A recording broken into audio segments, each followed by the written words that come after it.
I'll catch Susan smiling at me for no reason. This has happened more than once. We'll be watching TV, just the two of us, like always. Then I'll notice, with the corner of my eye, that she's got her eyes at me and not the TV. She has her head turned 90 degrees my way, a frozen smile on her face that I can barely make out in my peripheral vision. Something unnatural about it.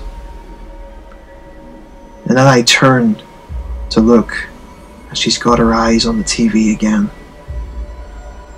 I asked her about it for the first time, but she denied it. I was afraid I'd sound crazy if I pushed it, so I never asked again. There are other things too. Susan had a twin sister who died during birth. She never talks about it. Just last week, I turned off my lights and closed my eyes. Susan was already asleep. I woke up in the middle of the night to find her side of the bed empty. I turned around and she had that same smile by the side of the bed, watching me. "Honey, what are you doing?" "Nothing." "Honey?" Just the smile. She made way around the bed and nested herself under the blanket like it was nothing. "How long were you standing there?" I asked. She didn't answer. But her side of the bed was cold, and the carpet was sunken in the shape of her feet where she was standing. It didn't start out this crazy. For a long time, I tried to convince myself it was all in my head. But it wasn't. She was not Susan. I started doing these little tests. That's how I made sure. I'd put movies we've already watched on TV, just to see if she said anything. Started telling her stories that I told her already. She'd smile, never calling me up on it.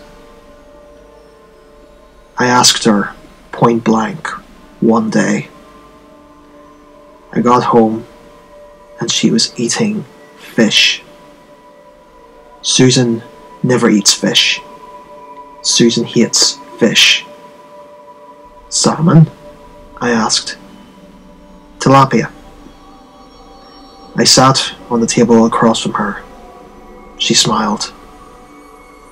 "I was talking to Principal Dawson about Sarah today," I said. "Sarah?" "Yes, our daughter, Sarah."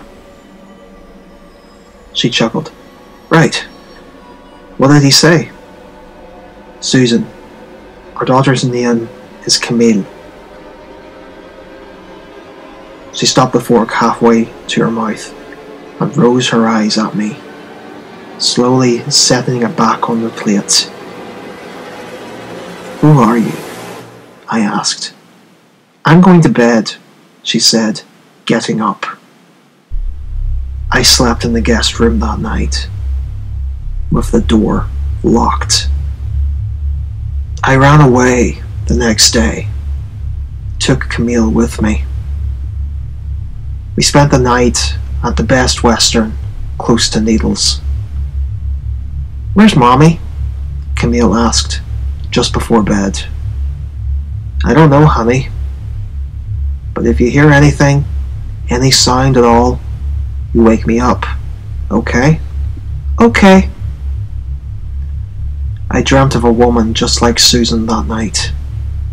A woman that wanted the life of her sister, the life she didn't get.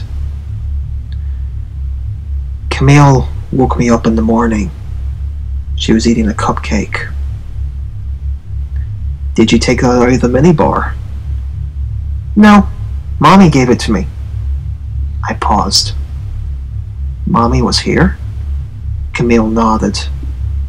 Yeah, she was standing right there by the bed. She was there for a really long time. Why didn't you wake me up, Camille? I was going to, but then Mommy went like this.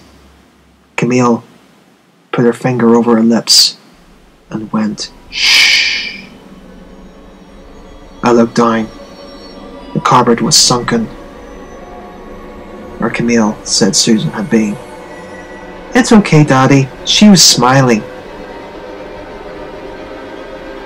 The following night, we were almost out of state, at a bed and breakfast by the border. I turned off the lights, tucked Camille in, and waited, sitting in the armchair, in silence. I knew she would come. It was dead quiet, and I was dozing off when I heard the hinges creaking. My eyes opened and waited. The door came open in slow motion. She came in. No sound but the door. Walked to the side of Camille's bed. That smile on her face. I got up, went behind her. She couldn't see me. Her eyes were locked on Camille. Come on, honey. We're going home, she whispered. She didn't look back. She never even saw the knife when I plunged it in. The lawyer later would tell me I was awarded no bail, and I'd have to wait for the trial at the mental institution. Capgras syndrome, he said. It's a delusional misidentification syndrome, not unlike Frigoli. A disorder in which the person holds the delusion that a friend, spouse, parent, or family member has been replaced by an identical looking imposter. I told him I was protecting my daughter. I told him that woman wasn't Susan. Still, the newspapers all read, successful LA engineer kidnaps daughter, murders wife. It wasn't Susan, I said to him again and again. It wasn't Susan. He said I was looking at 25 to life, but the insanity plea might still come through. They locked me in last night. My first night at the mental institution. Camille is with social services, they say.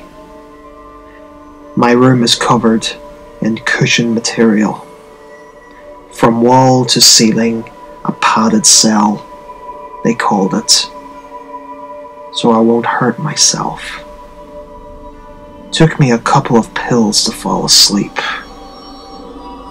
Something woke me up just minutes before dawn. By the time my eyes were opened, it was dead quiet. I went to the door and peeked through the little window. The corridor was deserted. I looked back. Just by my bed, the cushions covering the floor were sunken in the shape of two beams.